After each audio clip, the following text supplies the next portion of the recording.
بھی نہ ہو جائے۔ ایک بزرگ تھے، ساری زندگی مدینہ المنورہ کی یاد میں تڑپتے رہے کہ کہیں وہ دیار نور نصیب ہو جائے، حضور علیہ السلام کے روضے پہ حاضری نصیب ہو۔ عمر کے آخری حصے میں مقدر جاگا اور دیار حبیب کی حاضری نصیب ہوئی۔ تلامذہ مریدین کا حلقہ ساتھ تھا اور قدم قدم پہ آنسو ٹپکتے ہیں۔ اللہ آپ کو نصیب کرے۔ جب یہ آپ کو معلوم ہوتا ہے کہ میرا ویزا لگ گیا ہے تو پھر آنسو نہیں تھمتے، پھر ہر دن اور ہر لمحہ اور ہر سانس ایک مہک لیے ہوئے طلوع ہوتی ہے، ایک عجیب کیفیت ہوتی ہے۔ تو پھر قدم قدم پہ آنسو، وارفتگی، کیفیات کا جہاں۔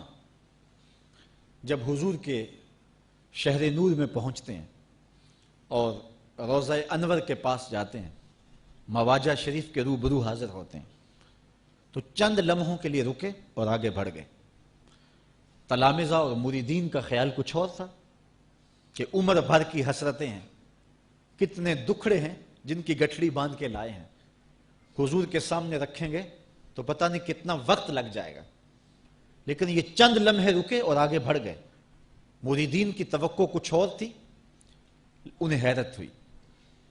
ہر شخص کی کیفیت اپنی ہوتی ہے۔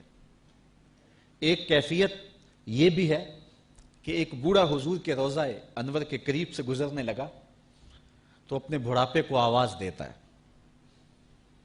پکارتا ہے کہ اے بڑھاپے، تو نے مجھے کہاں کہاں نہیں گرایا اور میرے ساتھ کیا کیا ستم نہیں ڈھائے، آج تو کہاں چلا گیا ہے؟ اے ذوف مدد کر، در احمد پہ گرا دے، دربان کہیں اٹھ کہوں اٹھا نہیں جاتا۔ تو ایک کیفیت یہ بھی ہے، لیکن اس کی کیفیت نرالی تھی کہ 2 لمحوں کے لیے رکے اور آگے بڑھ گئے۔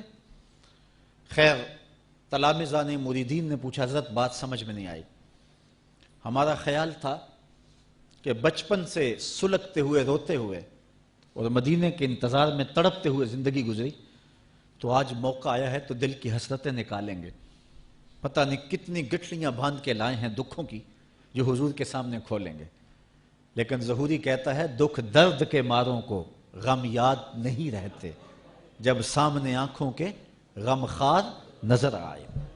اور ایک شاعر بولا، یہ الگ بات ہے کہ تم آئے ہو تو کوئی نہیں، ورنہ درد تو یہاں ہزار رہتے ہیں۔ تو کہا حضرت سمجھ نہیں آئی، تو فرمانے لگے تم نے اب پوچھ لیا تو سنو، میں نے سانس روکنے کی مشق کی ہوئی تھی، جتنی دیر تک سانس رکا رہا حضور کے روبرو کھڑا رہا، جب سانس چلنے لگا تو میں آگے بڑھ گیا، کہیں سانسوں کا شور بے ادبی نہ بن جائے۔ محبت والوں کے تو یہ انداز ہوا کرتے ہیں، پیار والوں کے تو یہ طریقے ہوتے ہیں۔ اور کہاں کہ ترازو گاڑے جا رہے ہیں اور اس کو تولا جا رہا ہے جو تولا نہیں جا سکتا، اس کو ناپا جا رہا ہے جو ناپا نہیں